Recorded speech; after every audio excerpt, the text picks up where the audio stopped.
What's going on, everybody?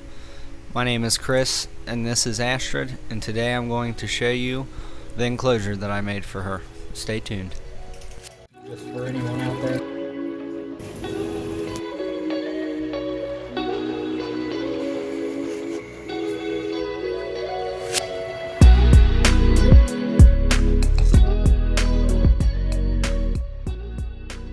I started by framing out the background so that it would fit inside of the enclosure. I started with 3 equally sized panels and I hot glued them together. I also installed some small pieces of styrofoam along the corners to help keep its right angle.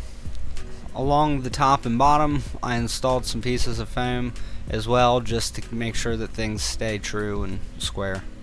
After that was finished, I moved on to the rock work. For the rock work, I hot glued some pieces of styrofoam into place to give it more of a slate kind of look. When that was finished, I moved on to the plant pots. I hot glued some of those in place where I thought they might look decent and where I would make sure that they were getting optimal light. After that, I moved on to the cork bark. I hot glued some cork bark pieces over top of the plant pots that I had fixed to the back of the enclosure. Same thing with any accents that might have been added.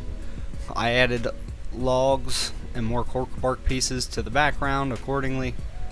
When that was finished, I moved on to putting more cork bark pieces in between the gaps so that way the entire background wouldn't be just foam and silicone. Once all the cork bark pieces were hot glued into place, I went in between them with expanding foam and filled it all in.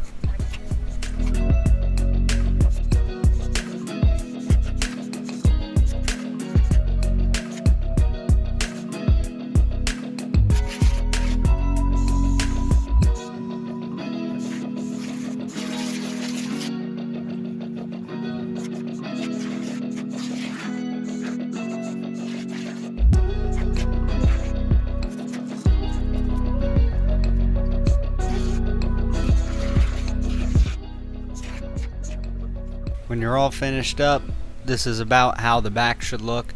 I went ahead and I did the side panels as well. When that was all finished, I went ahead and I started carving away at it. As you can see here, I'm using the hot knife. It's not necessarily better or worse than a utility knife, like a long box knife, but it has its ups and downs. It definitely is better for making certain contours and shapes and things like that, but I would have to say that I do prefer the actual knife over the hot knife. Once I had shaved all of the background away and felt comfortable with the texture I had achieved, I started to silicone and put cocoa moss onto the background, also shoving sphagnum moss down in some of the cracks as far as just accents and things like that. When you silicone, you want to make sure you do a very good job of pressing the cocoa fiber in, and you want to make sure that the cocoa fiber is completely dry, because it'll cause the silicone to actually cure prematurely and the cocoa fiber won't stick very well to it. I also went ahead, I did a little bit over top of the logs as well, just to give it a little bit of texture. As you can see, next what I went ahead and I did is I put the rock texture in, which is actually sanded grout, which hindsight I would have done this portion first before I would have siliconed it, because then the silicone would have gone on top and it would have looked a little bit nicer, but for throwing this together I think it turned out pretty okay. After that was finished, I went ahead and I applied the gray color to it, gave it a little bit of wash, just gave it a little bit of texture. I think it turned out pretty good. As you can see here from the video, it looks pretty decent. I touched it up a little bit after these pictures.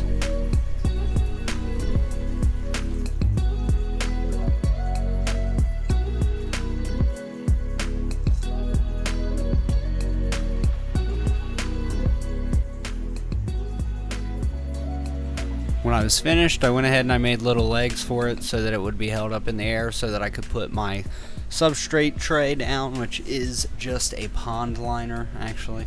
I did a mix of cocoa fiber, sphagnum moss, a little bit of orchid bark, and some charcoal. When I was finished setting up the bottom portion of the enclosure, I added the isopods and springtails. I have these dairy cows in powder orange that I added to this enclosure.